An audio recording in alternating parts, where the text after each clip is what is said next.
Baik, Assalamualaikum warahmatullahi wabarakatuh. Saya Sylvia Raftania dengan NIM 33227171 sebagai pemateri pertama pemateri pertama yang berjudul peran Bank Sentral dan Bank Umum dalam perekonomian. Yang pertama yaitu pengertian dan fungsi uang dalam perekonomian. Uang diciptakan dalam perekonomian dengan tujuan untuk memperlancarkan kegiatan tukar menukar perdagangan. Maka uang selalu didefinisikan sebagai benda-benda yang disetujui oleh masyarakat sebagai alat perantaraan untuk mengadakan tukar menukar atau perdagangan. Yang dimaksudkan dengan kata disetujui dalam definisi ini itu terdapat kesepakatan dimaksudkan untuk menggunakan satu atau beberapa benda sebagai alat perantara dalam kegiatan tukar menukar. Jadi fungsi uang dalam perekonomian yaitu yang pertama, uang sebagai perantara tukar menukar. Dengan adanya uang, kegiatan tukar menukar tentunya akan jauh lebih mudah dijalankan dibandingkan dengan di dalam kegiatan perdagangan secara barter. Seseorang yang ingin memperoleh berbagai jenis barang untuk memenuhi kebutuhannya akan dapat dengan mudah memperoleh apabila ia memiliki uang yang cukup untuk membeli kebutuhan tersebut. Yang kedua yaitu uang sebagai satuan nilai. Satuan ukuran yang menentukan besarnya nilai dari berbagai jenis barang. Dengan adanya uang, nilai sesuatu barang dan dapat dengan mudah dinyatakan yaitu dengan menunjukkan jumlah uang yang diperlukan untuk memperoleh barang tersebut. Di samping itu, dengan membandingkan nilai berbagai jenis barang akan dapat ditentukan besarnya nilai sesuatu barang jika dibandingkan dengan barang-barang lain. Selanjutnya yaitu untuk ukuran bayaran yang ditunda.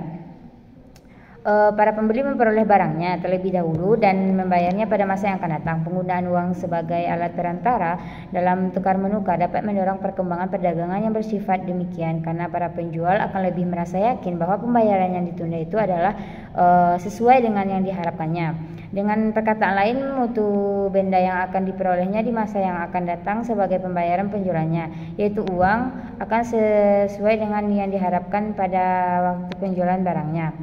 Selanjutnya yaitu sebagai alat penyimpanan nilai.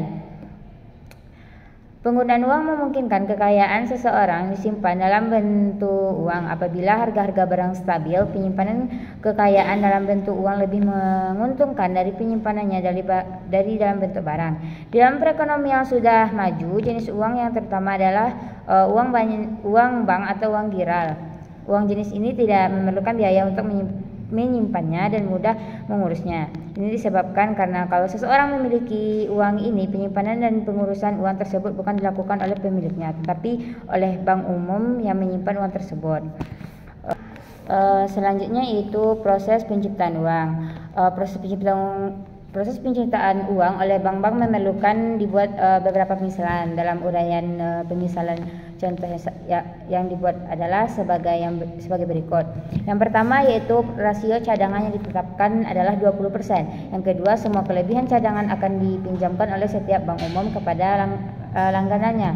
Yang ketiga, transaksi selalu dibayar dengan menggunakan cek. Yang empat, seluruh tabungannya dimasukkan ke dalam setiap bank umum adalah merupakan tabungan giral.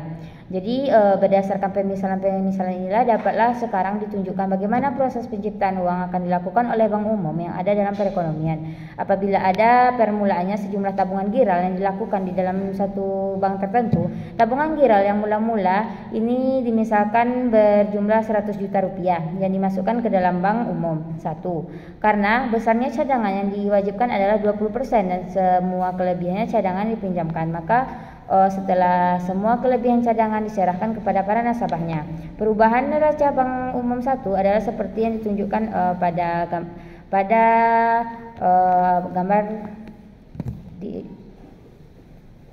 gambar berikut. Orang-orang yang menerima pinjaman dari bank umum 1 akan membelanjakan uangnya diperoleh mereka, maka golongan penjual akan menerima tambahan pembayaran sebanyak 80 juta rupiah dan ini kemudian mereka simpan di bank umum 2 seperti juga dengan yang dilakukan oleh Bank Umum 1. Bank Umum 2 akan menahan 20% dari tabungan giral yang diperoleh sebagai cadangan wajib dan selebihnya dipinjamkan kepada para nasabahnya yang memerlukan. Setelah semua kelebihan cadangan yang ada pada Bank Umum 2 dipinjamkan, perubahan dalam neraca bank itu adalah seperti yang ditunjukkan dalam tabel berikut. Seperti yang dilakukan oleh orang-orang yang meminjam dari Bank Umum 1, langganan yang meminjam dan Bank Umum 2 akan membelanjakan uang yang mereka peroleh, yaitu sebanyak 64 juta rupiah. Segolongan penjual akan memperoleh uang tersebut dengan menyimpan di Bank Umum 3 untuk memenuhi peraturan-peraturan yang ditetapkan oleh 20% dari tabungan yang dibuat itu akan digunakan sebagai cadangan dan selebihnya dipinjamkan kepada para langganan yang memerlukannya. Apabila seluruh uang yang dapat dipinjamkan telah diberikan kepada para peminjam, perubahan dalam neraca Bank Umum 3 adalah seperti gambar tersebut. Penerimaan pinjaman dari Bank Umum 3 akan melakukan tindakan seperti yang dilakukan oleh para peminjam dari Bank Umum 1 dan Bank Umum 2, yaitu mereka akan membelanjakan uang yang dipinjam tersebut. Uang ini akan diperoleh oleh para penjual yang menjual barang-barang mereka kepada para peminjam tersebut dan selanjutnya akan disimpan di dalam Bank Umum 4 seperti dengan yang telah dilakukan oleh Bank Umum 1, 2, dan 3. Bank Umum 4 umumnya meminjamkan kelebihan cadangan yang ada padanya. Mungkin itu materi dari saya. Materi selanjutnya akan dilanjutkan oleh Yosi Gusmawati. Assalamualaikum warahmatullahi wabarakatuh. Perkenalkan, nama saya Yosi Gusmawati dengan NIM 33221194 akan melanjutkan materi. Yang selanjutnya yaitu peranan dan kegiatan Bank Umum. Bank Umum atau lebih dikenal dengan bank komersial merupakan bank yang paling banyak beredar di Indonesia.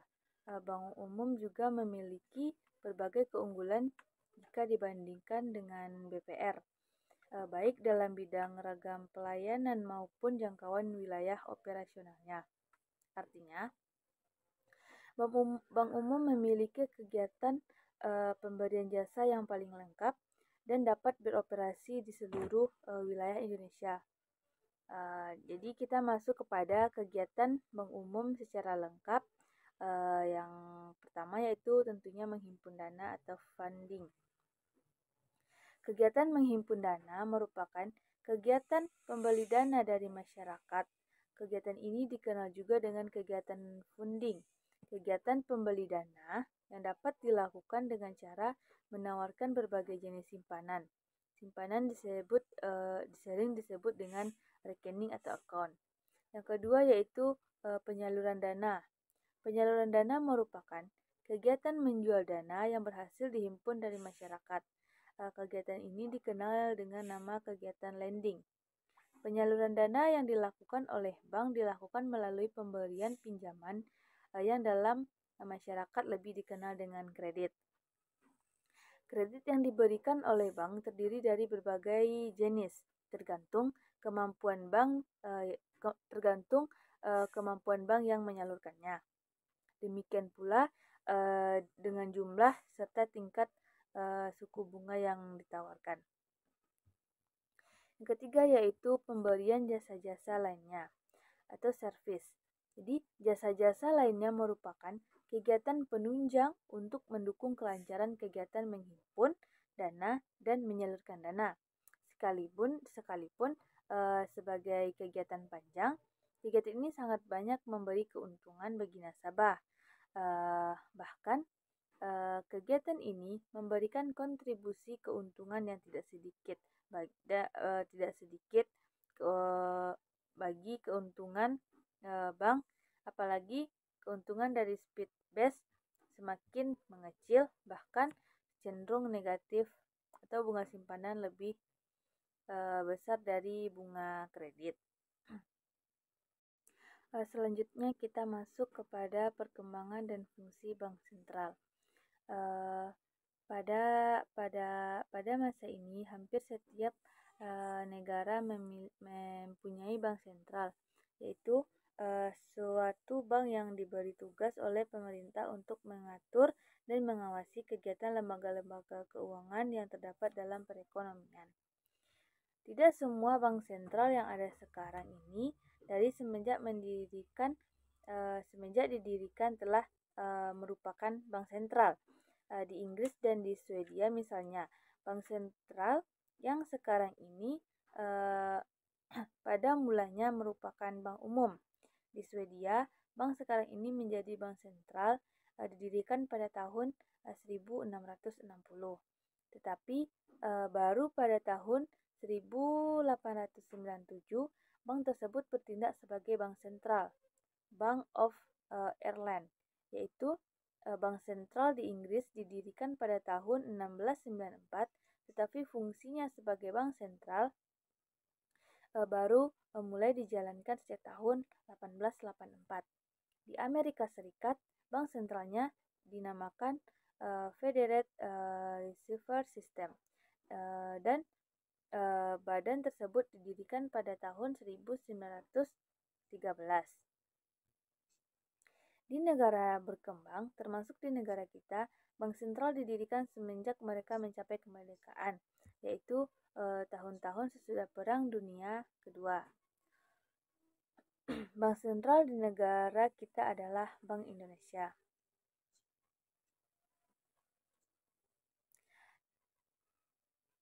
Secara garis besar, ada 3 fungsi umum bank sentral dalam rangka mencapai dan memelihara kestabilan nilai rupiah.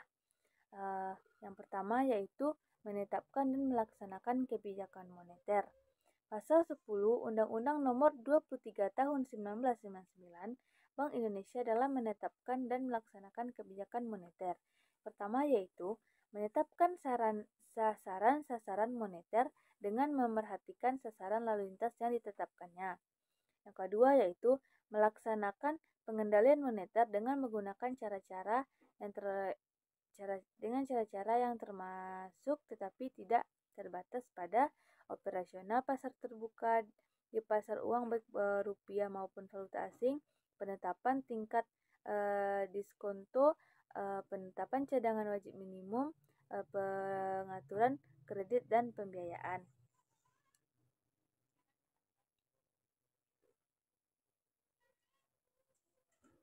Yang ketiga, mengatur dan mengawasi bank. Saat ini, mengawas bank masih menjadi tugas Bank Indonesia sebagaimana diatur dalam pasal 35 Undang-Undang Nomor 23 Tahun 1999 tentang Bank Indonesia, yakni sepanjang lembaga pengawas sebagaimana dimaksudkan dalam pasal 34 ayat 1 belum dibentuk, tugas dan pengawasan bank dilaksanakan oleh Bank Indonesia.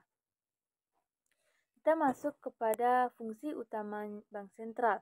Bank sentral yang pertama yaitu bank sentral sebagai bank kepada pemerintah. Pemerintah dapatlah dipandang sebagai suatu perusahaan raksasa. Setiap harinya ia harus membuat pengeluaran dan penerimaan berbagai jasa pendapatan seperti pendapatan dari pajak pendapatan, pajak penjualan, dan pajak impor. Yang kedua yaitu bertindak sebagai bank kepada bank-bank umum. Bank sentral selalu disebut dengan bank kepada bank atau sumber pinjaman terakhir. Artinya, bank sentral adalah bank dari bank-bank lain dan ia merupakan sumber terakhir dari pinjaman apabila bank-bank umum tidak memperoleh lagi pinjaman dari sumber lainnya atau jasa-jasa yang diberikannya. Bank sentral disebut sebagai bank dari bank lainnya karena kepada bank umum adalah sifatnya dengan jasa bank umum kepada masyarakat. Ini jelas dilihat yaitu sifat bank sentral disebut sebagai bank dari bank-bank lainnya karena kepada bank umum adalah sama sifatnya dengan jasa bank umum kepada masyarakat. Yang ketiga yaitu mengawasi bank umum dan institusi keuangan lainnya. Di dalam usaha untuk menstabilkan tingkat kegiatan ekonomi, menjamin agar perekonomian tetap mencapai tingkat penggunaan tenaga kerja yang tinggi dan perkembangan ekonomi berjalan secara efisien.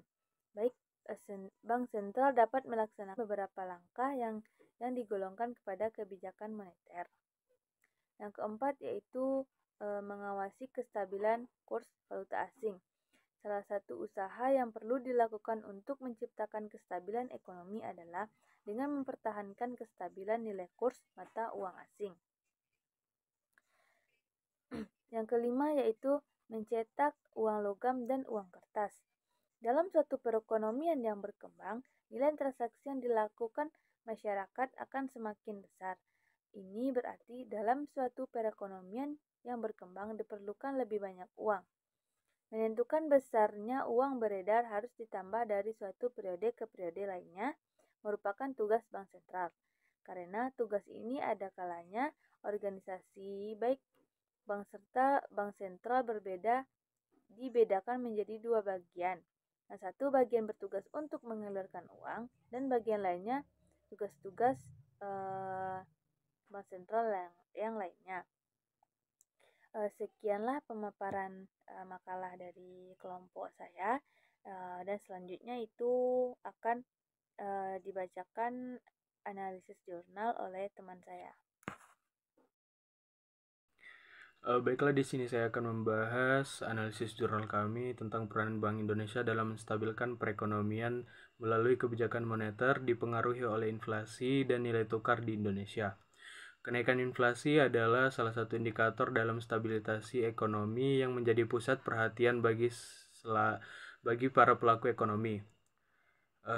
Dapat dilihat dari tabel 3 bahwa inflasi pada tahun 2016 sampai 2020 mengalami kenaikan hingga 3,6% dan penurunan hingga 1,68%.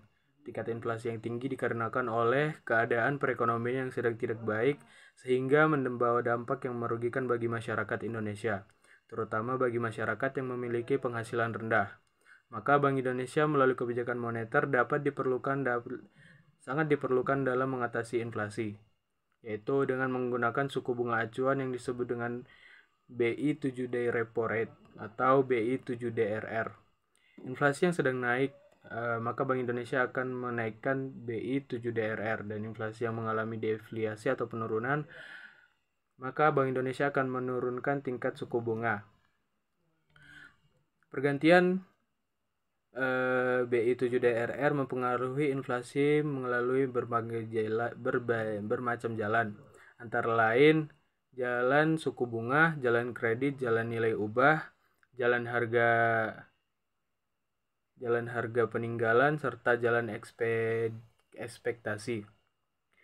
Berdasarkan tabel 4 dapat dilihat bahwa nilai tukar rupiah dari tahun 2016 sampai 2020 mengalami fluktuatif. Nilai tukar rupiah yang paling tinggi berada pada tahun 2018. Fluktuatif nilai tukar rupiah selalu dikaitkan dengan nilai mata uang dolar Amerika Serikat. Oleh karena itu, maka uang rupiah menjadi salah satu mata uang yang sangat beresiko dan memerlukan manajemen nilai yang baik. Peranan Bank Indonesia melalui kebijakan moneter dalam mengatasi nilai tukar ialah dengan operasi pasar terbuka, yaitu dengan melakukan jual beli surat-suratan berharga dari bank-bank umum berupa sertifikat Bank Indonesia dan dari pemerintah berupa surat berharga negara dalam waktu jangka pendek. Selanjutnya yaitu peran Bank Indonesia dalam menstabilkan jumlah uang beredar melalui kebijakan moneter. Jumlah uang beredar dipengaruhi oleh campur tangan bank sentral yang merupakan adanya interaksi antara permintaan dan penawaran masyarakat di pasar bebas. Sebagian besar jumlah uang beredar kuat dikendalikan hingga tingkat tertentu. Permintaan uang di Indonesia ialah mata uang rupiah, yaitu suatu aktivitas dalam menetapkan besarnya jumlah serta tipe mata uang bersumber pada ditaksirkan kebutuhan rupiah dalam periode ataupun waktu tertentu. Dengan melaksanakan perencanaan jumlah uang yang hendak dicetak dilakukan dengan pemerhatian tingkat inflasi, pertumbuhan ekonomi, pertumbuhan teknologi, pertumbuhan kebutuhan masyarakat terhadap jumlah uang tertentu, serta aspek lainnya. Kecenderungan tingkat konsumsi dapat pada kegiatan masyarakat bertambah tingginya selera konsumen pada masyarakat terhadap suatu beberapa barang dalam perihal ini terus menjadi besar. Selera konsumen terhadap suatu benda hingga harga beberapa barang tersebut otomatis hendak naik, sehingga hendak mendesak jumlah uang yang tersebar terus menjadi banyak, demikian kebalikannya. Hingga peranan bank di Indonesia melalui kebijakan moneter dengan menghasilkan kebijakan makroprudensial ialah yang dilakukan buat melindungi ketahanan pada zona keuangan secara totalitas, sehingga bisa menanggulangi resiko akibat gagalnya lembaga ataupun pasar keuangan yang berakibat memunculkan krisis keuangan pada suatu negara. Selanjutnya itu hubungan pertumbuhan ekonomi dengan jumlah uang beredar. Perekonomian merupakan aktivitas untuk menghasilkan suatu tujuan yang tidak bisa dilepaskan di dunia ekonomi pada setiap negara. Hal ini menjadi pembahasan yang penting karena merupakan suatu pengukuran perbandingan terhadap laju pertumbuhan pada periode sekarang dibandingkan dengan periode sebelumnya. Banyak faktor-faktor yang berhubungan dengan laju perekonomian, salah satunya adalah faktor jumlah uang yang beredar. Pada tabel 5 dapat dilihat bahwa kebijakan moneter yang dikeluarkan pada tahun 2016 yaitu dengan mengeluarkan jalur suku bunga acuan yang awalnya suku bunga acuan dengan istilah BI rate berubah menjadi BI 7DRR. Pada awal tahun angka 7,5% turun menjadi 4,75%. Pada akhir tahun 2016, sedangkan giro wajib minimum turun sebesar 1% menjadi 6,5%. Untuk mendorong pertumbuhan dan menciptakan desain baru mata uang dalam pecahan 100.000, 50.000, 20.000, 10.000, dan sebagainya, yang bertujuan untuk mengatur kesediaan uang dengan menggunakan finansial teknologi sebagai fasilitator Bank Indonesia dalam hal menyediakan lahan untuk lintas pembayaran atau kegiatan usaha lain yang melibatkan fintech dan sistem pembayaran melalui sistem teknologi. Pada tabel 6 dapat dilihat bahwa kebijakan moneter yang dikeluarkan pada tahun 2017 yaitu dengan mengeluarkan jalur suku bunga acuan BI 7DRR, penurunan terjadi pada penurunan mencapai 4,75% dan menjadi 4,25% pada tahun 2017.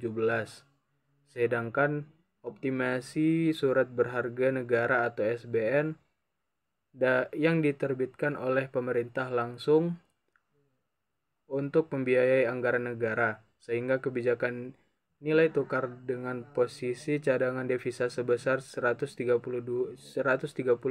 miliar.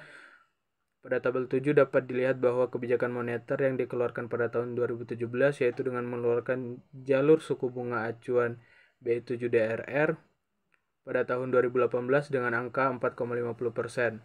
Sedangkan kebijakan loan to the value untuk kredit properti, pembiayaan properti, serta berupaya dalam mengembangkan UMKM. Pada tabel 8 dapat dilihat bahwa kebijakan moneter yang dikeluarkan pada tahun 2019 yaitu dengan mengeluarkan jalur suku bunga acuan BI 7DRR pada tahun 2019 dengan angka 4,75% dan mengeluarkan kebijakan makroprudensial yang berkaitan dengan menjaga ketahanan dalam sektor keuangan secara keseluruhan. Pada tabel 9 dapat dilihat bahwa kebijakan moneter yang dikeluarkan pada tahun 2017 yaitu dengan mengeluarkan jalur suku bunga acuan BI 7DRR pada tahun 2020 dengan angka 3,75% dan stabilisasi nilai tukar rupiah agar sejalan dengan mekanisme pasar dan kebijakan makroprudensial, serta menurunkan suku bunga kredit atas transparansi suku bunga perbankan koordinasi dengan OJK. Kesimpulan dan saran. Kesimpulan dari analisis jurnal dalam jurnal ini dibahas peran Bank Indonesia dalam menjaga stabilitas ekonomi dan mengatur jumlah uang yang beredar melalui kebijakan moneter. Bank Indonesia menggunakan berbagai strategi seperti mengatur suku bunga, melakukan operasi pasar terbuka untuk mencapai tujuan tersebut.